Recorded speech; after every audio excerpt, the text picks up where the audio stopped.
right, good morning. Welcome to Journey Church. My name is Jim. If you're with us for the first time, I want to say welcome. Believe it or not, we've created this place with you in mind, and we have a gift for you. Take out one of our volunteers on the way out this morning, and they'll be happy to get you that gift.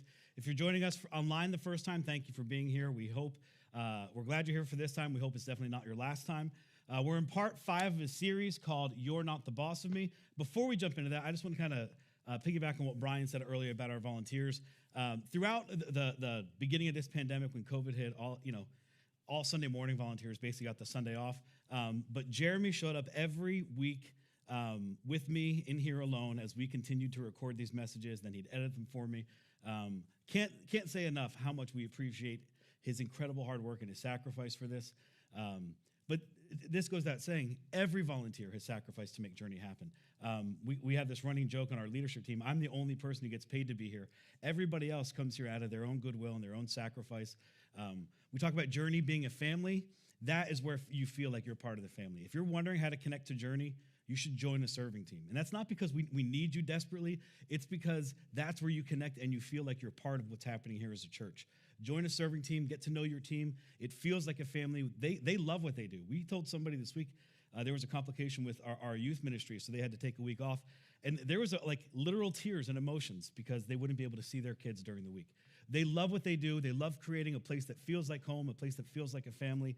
So for every person who volunteers, whether you're serving this Sunday or you're at home watching this message or you're sitting here listening to me, from the bottom of my heart, thank you. Thank you for making Journey a reality. Thank you for making a place that feels so incredible, even in the midst of what's chaos in the world. You can come here on a Sunday morning for an hour and get a little peace, a good cup of coffee, and a friendly face greeting you. And that wouldn't be possible without so many of you that sacrifice for this church. So thank you for volunteering. For those of you who aren't, you totally should. It's amazing. Join the team.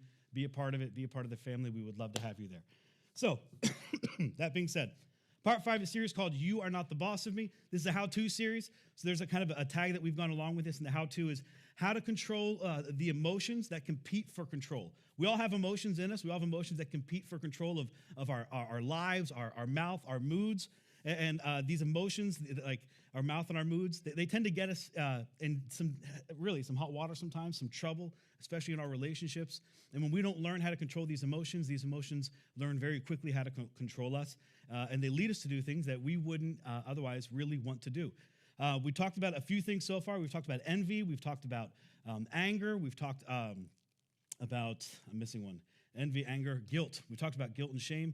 So you should check those messages out if you're not here. But this week we're going to talk about one thing.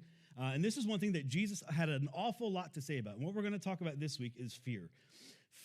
Fear is not going to be the boss of you. That's our hope for this whole message. Jesus said a lot about fear. And what we're hoping is that really you would understand his words. And really, we'll give you the bottom line really quick up front. But how to live out the bottom line of fear and how to not let fear control of us. Here's what I do know about all of us, whether I know you or not. None of us want fear to be the boss of us, do we? None of us want to be controlled by fear. None of us want fear to kind of run our lives and dictate our actions and how we interact in relationships. But what's really kind of interesting about fear is fear kind of comes with this good thing and this bad thing. And we'll get into that in just a minute. But fear is a byproduct. And fear is just a byproduct. Fear is a byproduct. And here's what we know of all humans. This is really interesting. This is kind of the thing that almost makes us a little bit human. Fear is a byproduct, if you can go to the next slide, of our ability to accumulate knowledge and project it into the future. Fear is a byproduct of our ability to accumulate knowledge. This is what humans have done, right? Over the course of years and years and years, we've accumulated knowledge, we've learned more, and we've kind of built on this knowledge base, and that's progressed society as a whole. We've had this ability to accumulate knowledge and then kind of look into the future. And sometimes we look into the future and it's a very good thing, and sometimes we look into the future and it can be a little bit of a risky thing. But this is what sets humans apart, really, as a human race, is that we can accumulate this knowledge as a society where we are, because for years and years we've accumulated knowledge. We've passed it down from generation to generation to generation. It's one of God's greatest gifts to human beings. If we didn't have this ability to accumulate knowledge and look into the future, we wouldn't be able to say things like this, like, I can't wait. Right? This is the good side. I can't wait for the Thanksgiving meal this week. We have an expectation based on what we know or what we've seen or maybe what we've experienced before. Like we know the turkey's going to be good. And maybe you live for the sides or maybe you live for the pie afterwards. But we just have this anticipation. I can't wait. I can't wait for Christmas. I can't wait for the holidays and all the joy that it brings and the Christmas carols and the movies and the cookies and the hot chocolate, whatever it might be. We have this anticipation. And that's because of this ability to accumulate knowledge, to have lived and have experienced, and to be able to have expectations about the future and what the future will hold. But what's interesting about this ability, and this is kind of the backside of fear, is although it creates this anticipation, this I can't wait attitude, it's also coupled with kind of an infinite possibility of what ifs. Right? What ifs? What ifs is just this concern about the future, what the future might hold because of what we can see now, or maybe what we can see now but we can't see in the future, and it creates some worry. It can create some fear. And if you've ever played the what if game, and I've talked to some of you, I know you have, it's endless, right? No matter what answer you come up with, there's another what if, but what if, but what if? And then, okay, but what if that? And then what if else? It's this ability within us. And fear, like some of you, really, you kind of look out at maybe the person sitting next to you, or you think about your kids, and you think, you could possibly use a little more fear. You're just totally reckless.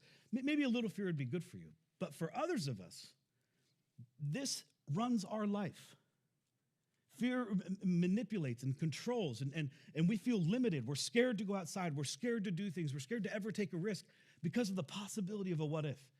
Because for years and years and years, we've accumulated knowledge, we've accumulated experience, we pass it down from generation to generation, and we know that there could be some risk, there could be some danger. So we fail to move, we fail to act, and therefore, fear becomes the boss of us. And anytime one of these emotions, whether it's fear, anxiety, worry, anytime one of these emotions becomes the boss of us, we get a little off balance. And we get a little off balance, we begin to behave ways we shouldn't, we begin to say things we shouldn't. Years later, we tend to step back and say, how did I get here? Why would I have done that?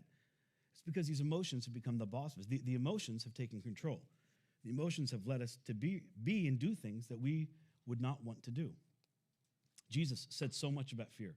And what's really interesting is he talks about fear often, but the way he resolves fear is very, very simple, very easy. It's like 2 words. So I'm going to give you the bottom line in case you have to, take off, or, you're online and you skip over to another browser. Here's the bottom line in case you're on your way out. Here's what Jesus has to say about here. You ready?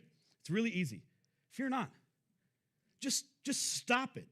Just don't fear anymore. Really, that's what he's saying. In our words, he would just say, just don't let fear be the boss of you. To which we're all thinking, yeah, that sounds great, but that's no help at all. But that's anytime Jesus would talk about fear, anytime he would address fear in his disciples or fear in people, fear in the world, his simple response is, fear not. Don't let fear be the boss of you.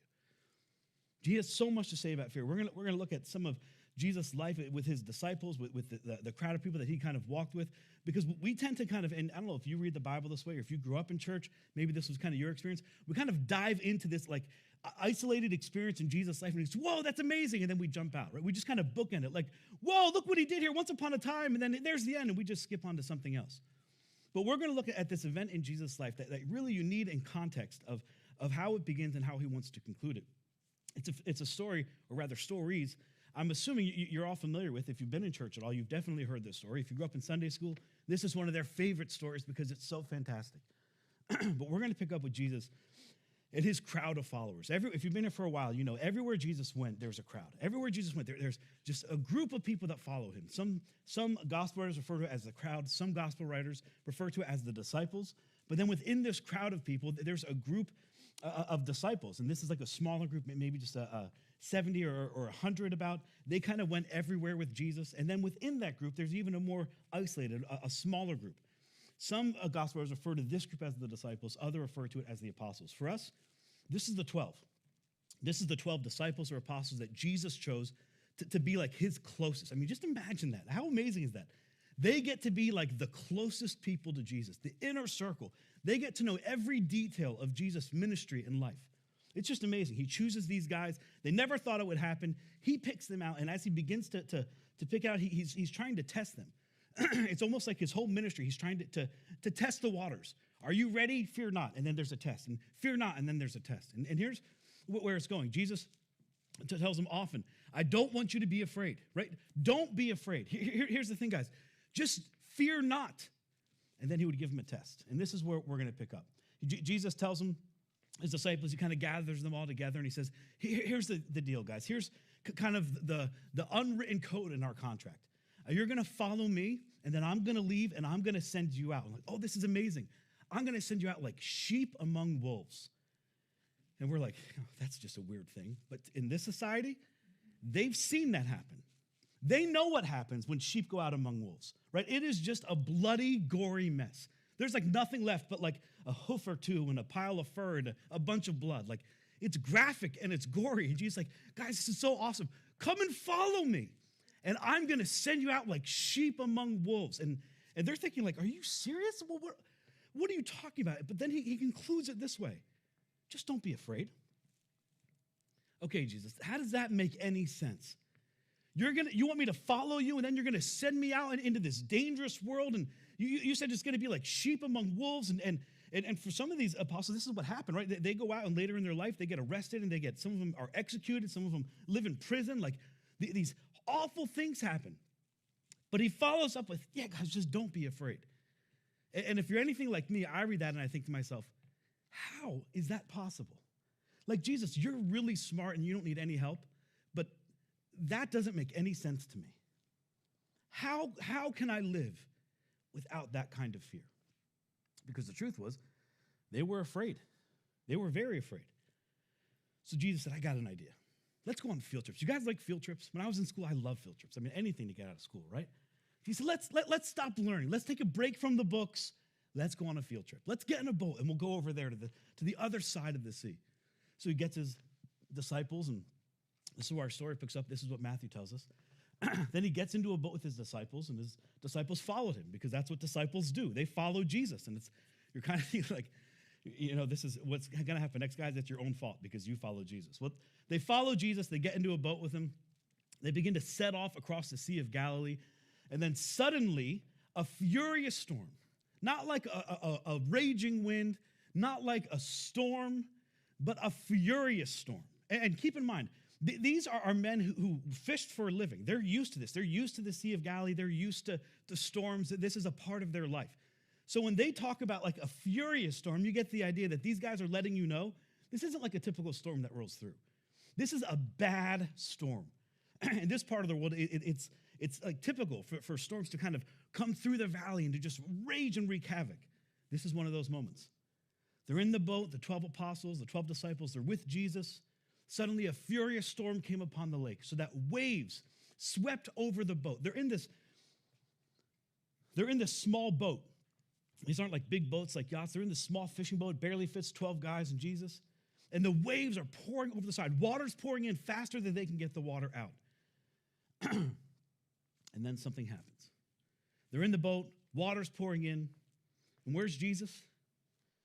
Jesus was sleeping. Which, I mean, I'm not saying this is accurate because the gospel doesn't include this, but I tend to think, and maybe you think this way if you think critically, surely he was faking. Right? Like, it's the middle of a storm. Water's pouring over the boat. There's standing water in the bottom of the boat. Surely he's faking. I mean, if you've ever been near the water or on the water in a boat in the middle of a storm, it's loud, right? Like, it's so loud, the wind's whipping, and this isn't like pretty wind like rock star Jesus where the hair's flowing and the wind's just, no, it's like the rain's coming sideways, wind is thrashing, hair's like flapping around and stuck to their face. It is a violent, raging storm.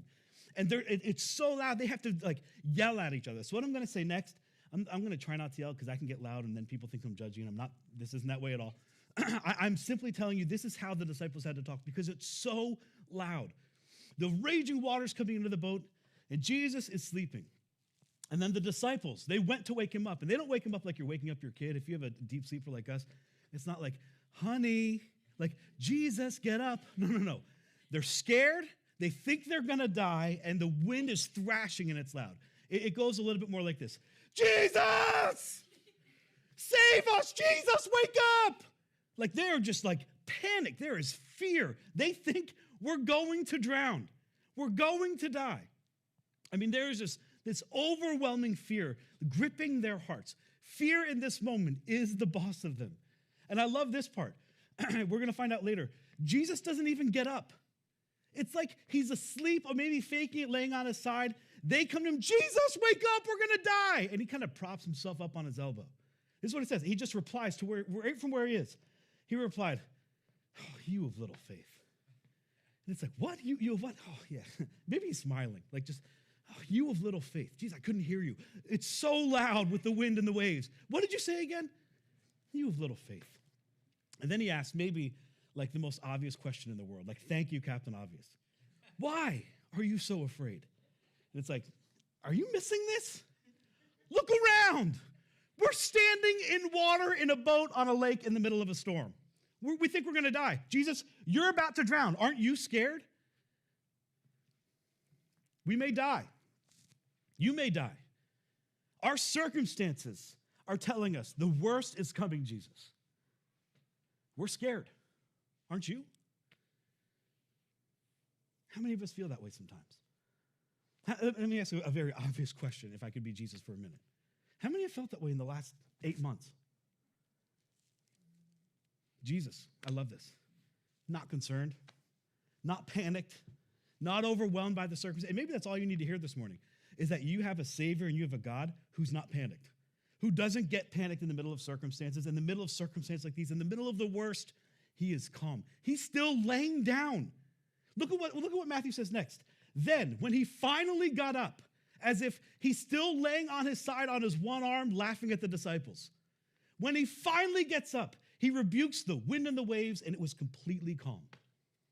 Now, I said before, storms kind of come through this valley and go across the Sea of Galilee, and they can roll in fast, and they can roll out really fast. Maybe that's what happened. But Jesus spoke up, or stood up rather. He spoke to the waves, and immediately the storm moved through. And in that moment, the disciples, like their confidence, their boldness in Jesus was greater than it's ever been in their lives. The men in the boat, the disciples, they were amazed. I mean, obviously, right? Like, who wouldn't have been amazed in that moment? They were amazed. Then they asked a question, and to be honest, I think this is the best question you could ask. If you're not familiar with church, or you're not a Christ follower or a churchgoer, you don't believe in Christianity, and you've had questions about faith, you may wrestle with, is there a God, and did he really create the universe, and are there really like a billion stars? Like, those are all fun things to talk about, but those aren't the most important question. They asked the most important question about Jesus, and really it's the question that all of you have to answer at one point in your life. Who is this man? What kind of a man is this? What kind of a man is this that even the winds and the waves obey him? What kind of a man is Jesus that he could stand up in the middle of a storm after sleeping in standing water on a boat and speak to the waves and have the waves listen? When Peter told Mark this story, we believe that Peter was illiterate, that he couldn't write.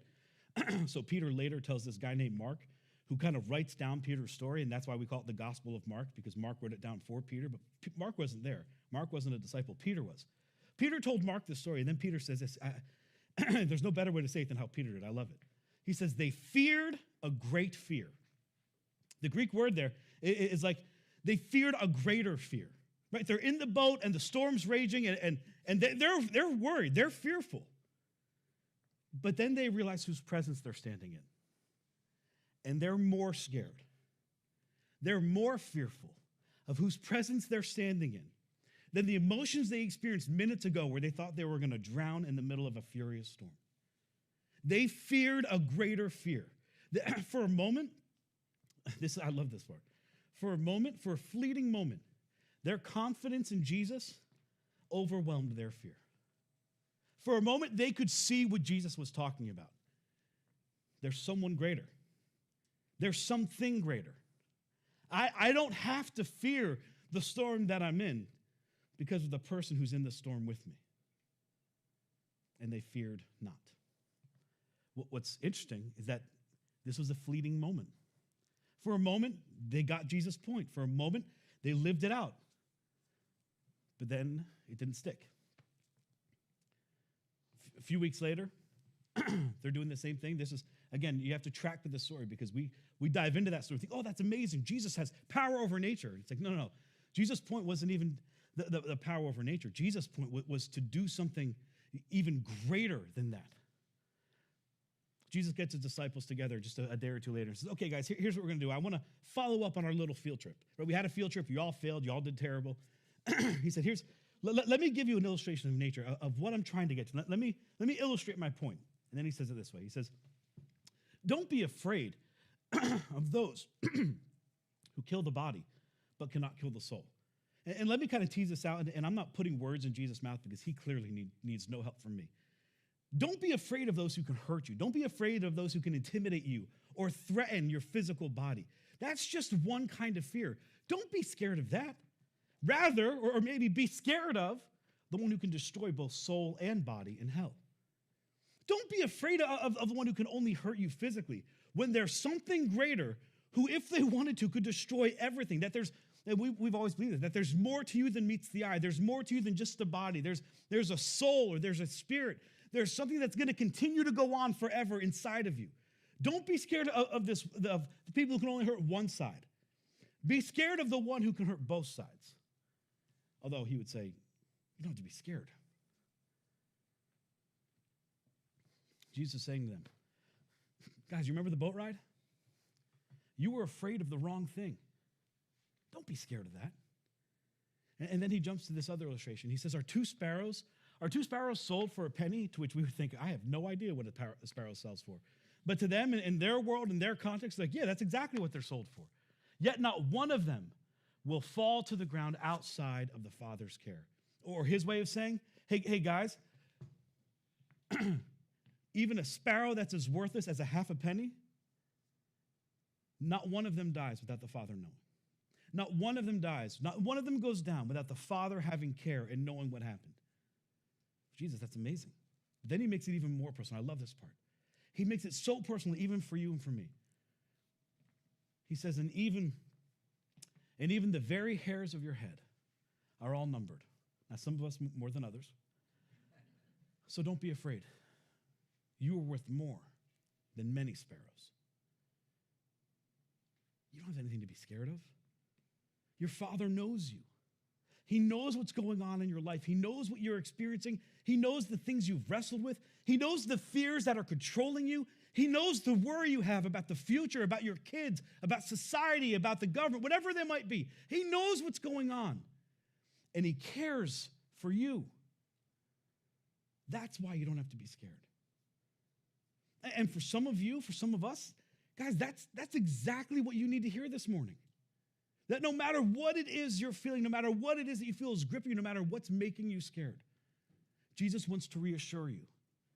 God knows and God cares. That's why you don't have to be scared. The situation may be there. The prayer might go unanswered. But you don't have a God who's sitting on the sidelines completely oblivious to what's happening to you. He knows even the very number of hairs on your head. And he loves you. And he's for you. It's almost like the disciples are finally starting to get it. And then Jesus wants to test him a little more. You guys remember this story. This is a very famous story. A few days later, he's out and he's speaking. He's in the middle of nowhere. There's crowds. I mean, this is like thousands of people sitting on this mountainside. The Bible says there's 5,000 men, which we tend to think if you included the women, the children, which they didn't in this society, it would be over 10,000 people. He's speaking, and he's speaking for a long time. So somebody said, I speak for a long time. Like, God, this is nothing. He's speaking for so long, they haven't eaten all day. So much so the disciples come to Jesus kind of worried, like, Jesus, these people are going to die. You got to send them home. They're starving. Like, wrap it up. You've been at it all day. Let these people go home and eat. And Jesus is thinking, no, you know what? You guys feed them. And they start laughing like, yeah, sure, whatever. Just dismiss them and send them home. No. You feed them. Jesus, we don't have enough money to feed them. There's enough food in this region to feed this many people. I know. You feed them. You remember the story, right? Jesus finds the little boy's lunch, and he prays over, and he blesses it, and then he breaks it, and he hands it to the disciples. And the disciples, if they were saying the story, they say, guys, the most amazing thing that happened. He included me in his miracle. I mean, I don't know how it happened. He handed me some bread, and I just started handing it out. And I handed out enough bread for 10,000 people, and I had barrels left over. Like, it was amazing. We fed 10,000 people. We had all this food left over. It was like, I was part of his miracle. It was incredible. And then immediately, the text tells us, immediately, as soon as it kind of dawned on them what they had just experienced, what they had been a part of, immediately, Jesus, if you can go to that next verse for me. Immediately, Jesus made the disciples get into the boat. And this word, this Greek word for made, is like he had to coerce them. He had to force them. And why would he have to force them to get into the boat? Because they remember how it went last time, right? Like, Jesus, I'm not playing this game. We just did this like a week ago. We know what happens when we go on boats with you. No. Jesus forced them. No. Get in the boat. Jesus, I don't want to get in. Peter, the outspoken, like the type A guy, Jesus, I'm not getting in the boat. Peter, get in the boat. He had to force them. He had to coerce them to get into the boat, and then he pushed them out into the water. Because they know the boat experience. They know what's coming. It's another field trip. It's another test. I don't want to take another test. I don't want another boat ride. I'm beginning to experience it, Jesus. We just did something amazing. Just let me go on. No. Get in the boat. Pushes them off. Jesus made the disciples get into the boat. And then he said, basically, go on ahead to the other side while I stay here and I dismiss the crowd. I'm not even going with you guys, to which they're thinking, oh, we're off to a bad start already. Pushes them off into the boat. They begin to kind of row and towards or the other side through part of the sea. They're at this for hours. They must be going into like a headwind. They weren't making any progress. These are fishermen. These are guys who are used to this. They're at it and they're rowing and they're getting nowhere. Hours pass. And then shortly before dawn, you know this story. You've heard this before. This is the fantastic story, right? Shortly before dawn, Jesus went out to them walking on the lake. And we hear this, and if you grew up in church, like, well, this is just another thing Jesus did. That's fantastic. But if you're not familiar with church, if you're not a churchgoer, if you think this whole religious thing is a stretch anyway, you're probably thinking, Jim, I could roll with you through the whole, Jesus stood up and he spoke to the waves and the wind, and maybe that was just the time the storm was naturally moving out anyway. But to be a Christian, if it means I got to believe that Jesus walked on water, I just can't roll with you. Here's what you need to know. I get it. As Christians, we don't believe Jesus walked on water because the Bible told us so. We believe Jesus walked on water because Matthew, who was there, the tax collector, he was there and he told us so. We believe because Peter, Peter's this just radical disciple who's type A and failed in the first test and is going to fail in this test. That Peter who was there, who told his story to Mark, he was there and he told us so. John the beloved, John who was with Jesus from the banks on the Jordan River when Jesus was baptized to the end when Jesus is crucified and then he's resurrected. John who was with him the entire time. John was there, and these three men serve as eyewitnesses to this account. These three men would say, I know it sounds fantastic. I know it sounds unbelievable. We didn't want to believe either. As you're going to see in just a moment, they didn't think it was Jesus. But I'm telling you, somehow it happened. You see, there's this thing that literary critics use, and this may be not important to you, but I think it's incredibly important. There's this criteria that literary critics use called the criteria of embarrassment, and we've talked about this before.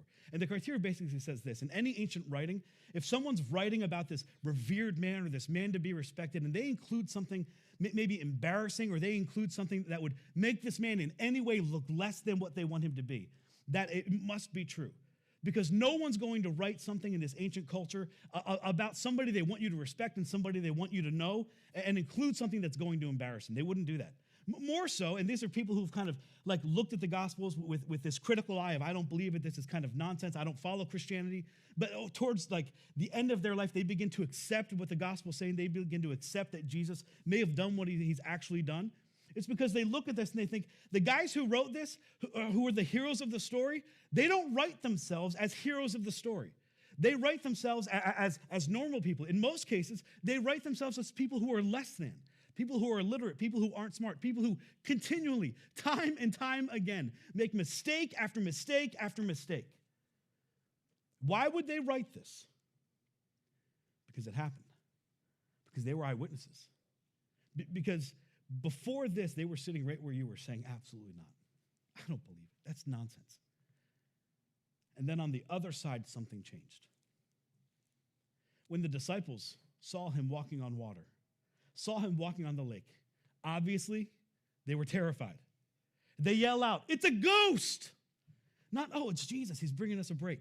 It's a ghost! They were horrified. They didn't believe it either. They cried out in fear. But Jesus immediately said to them, Take courage. It is I. Guys, you have nothing to be scared of. And we read this, and I'm sure when the gospel writers are writing this in, it's like, do I really want to include this? Because this makes me look like an idiot. I just failed the test the first time, and I'm not getting it the second time, and now I failed again the third time. When Peter's reciting a story to Mark, I'm sure Mark's thinking, Peter, do you really want me to put this in there? And he's thinking, I'm telling you, I know it doesn't make me look good. I'm a fisherman. I lived on the water. I shouldn't have been scared. But you got to include it because it actually happened. It is I. Do not be afraid. Translation, guys, as long as I am here, as long as I am with you, there is no need for you to be afraid. No matter what storm you're facing, no matter how bad it looks from where you're sitting, no matter how overwhelmed you are with the anxiety and the worry and the concerns about the future, take courage because I am with you. You have nothing to be scared of. Or maybe you do. Maybe there's something to be scared of. But there's something greater to fear. And that person, that somebody, is in your very presence right now. They got into the boat. They got over to the other side. They continued to do ministry. Here's the thing. In that moment, they believed, and their boldness and their confidence in Jesus was great. But it didn't stick again. And that part almost makes me happy. And you might be thinking, Jim, why would you be happy that it didn't stick again? Because of what's coming. They get off to the other side. They go about ministry as usual. They keep doing what they're doing. They come up to the end of Jesus' ministry, right? They make their way into Jerusalem, and they think this is it. This is Jesus' time because they're greeted by crowds of people screaming his name, saying Hosanna, and laying the palm branches down. And they're thinking, this is it. He's going into Jerusalem. He's going to be, the king. He's going to pull off, we'd always say this, like pull off his rabbinic robes, and there's going to be the K on his chest with the flowing cape. And this is what we've waited our entire lives for. This is it. He's going to do it. He gets into Jerusalem. They're there for about a week, and then he has this Passover meal with his disciples. And at this dinner, he basically unfolds what's about to happen. Hey, guys, I know you've been waiting for this. Here's the thing. I'm about to establish a brand new covenant, a new covenant between God and his people. It's not going to be like the old way with all the sacrifices and temple system and priests. It's a brand new thing that you've been waiting your whole life for. And now they're like, their excitement is just like bubbling over, like, oh my gosh, this is it. This is what we've been waiting for. And not only am I going to give you a brand new covenant, I've already told you about this new movement I'm starting, my ecclesia, my gathering, my church, and I told you nothing is going to be able to stop it. Their excitement is building more. I can't believe it.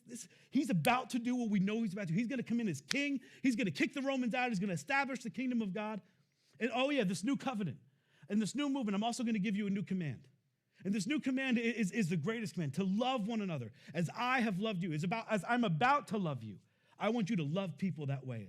They were just overwhelmed. I mean, this is what they had dreamed of, but it's what they never thought would happen in their lives. It's what their parents had told them one day this might happen, but they never thought it would happen with them.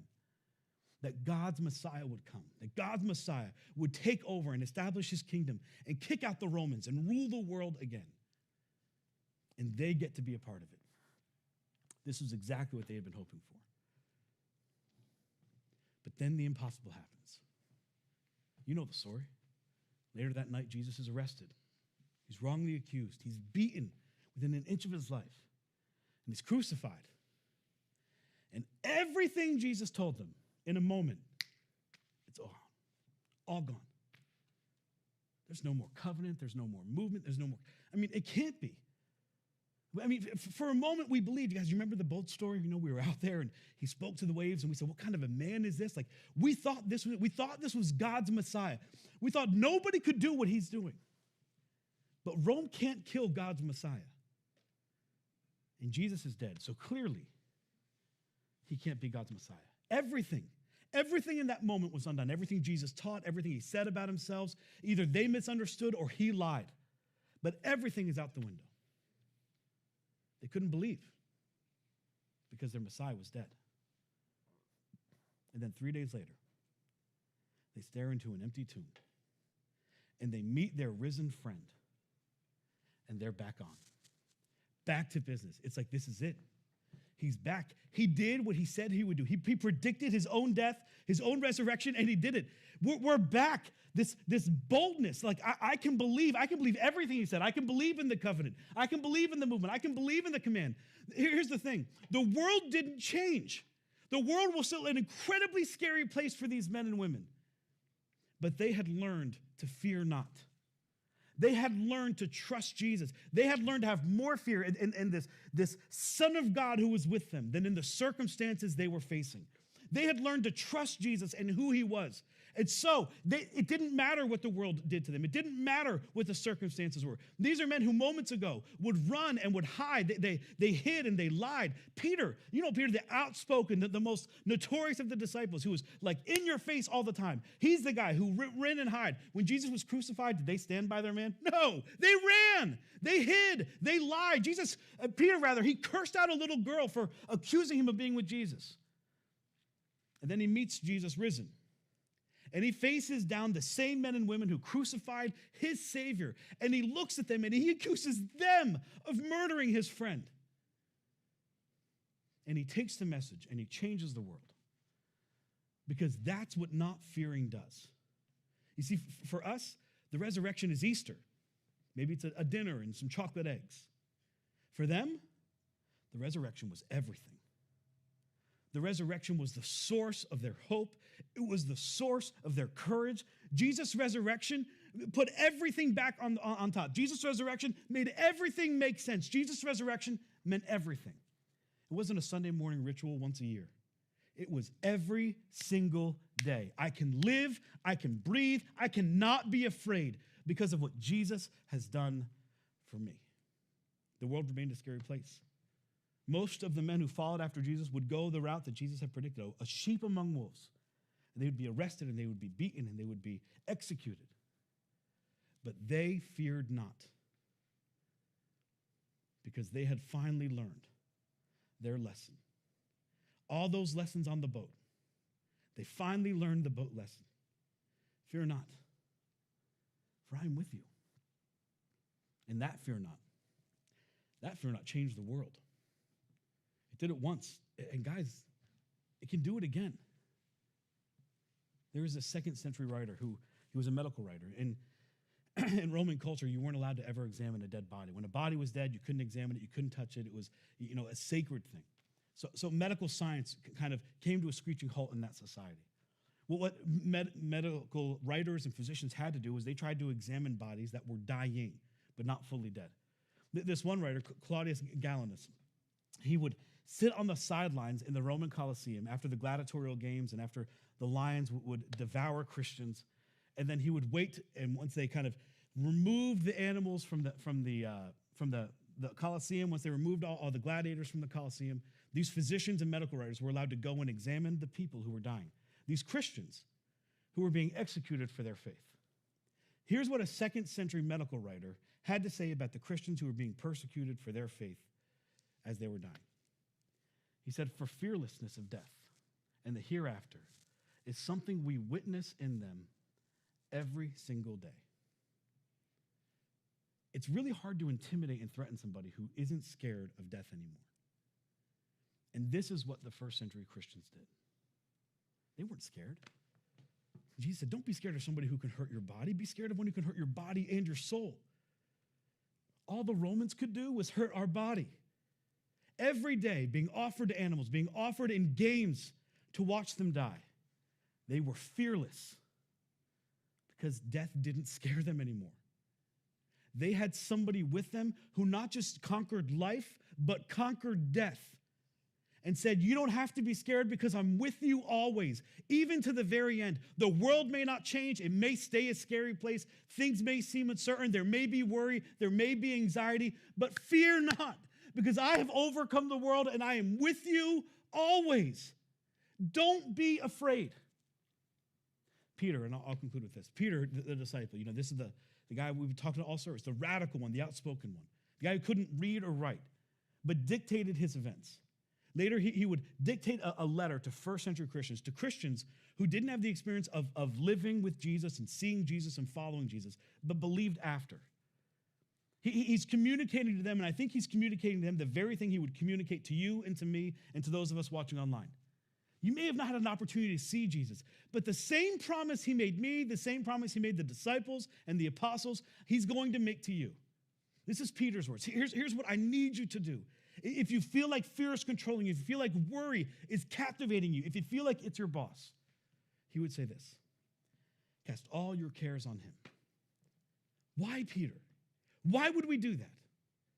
Because I can tell you, and I have experience with this, guys, he cares for you.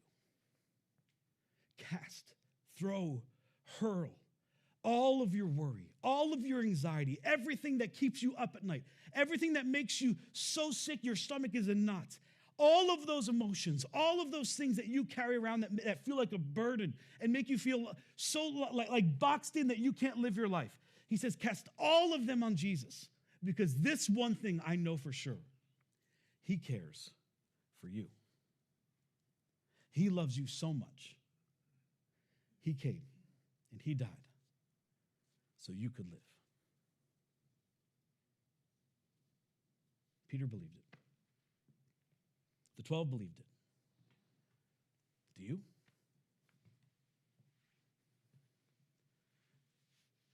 Peter agrees with the psalmist when the psalmist said this: though I walk through the valley of the shadow of death, fear, you are not the boss of me. You will not control me. You will not run my life. I have a different boss. And that boss says he's with me always. And he has overcome life and death, and it no longer matters. Fear, you are not the boss of me. You will not control me. The life of Jesus is an invitation, and it's a promise. It's an invitation to follow him, and it's a promise that you can do it without fear, regardless of the circumstances we all face, regardless of what's still happening in our world. You can follow him. Church, you can fear not, because he is with you always. Let me pray for you. Heavenly Father, I thank you, Lord, for this incredible God narrative that God has been saved and restored and kept sacred for thousands of years. God, that tells this amazing story that if we're not careful, we can stand so far away. It just look like these isolated incidents. God, but they're all there saying the same thing. Don't be afraid, because Jesus is with us. Because there is something greater at work. There is something greater in store. For each of us, that you would give us the wisdom, Lord, to look at our lives and to see the areas that maybe we've given into fear, that we've allowed fear to be our boss, to control us and how we live and how we think and how we speak to people. Maybe it's even ruin our relationships. And God, would you give us the courage to look that fear and say, you are not the boss of me. I have a better boss. And he tells me I don't have to be scared, because he is with me. God, would you give us that wisdom? Would you give us that courage? Would you help us to take a step in that direction? God, to follow you and to follow you without fear. I thank you for it, Lord. I give you glory and honor. In Jesus' name I pray. Amen.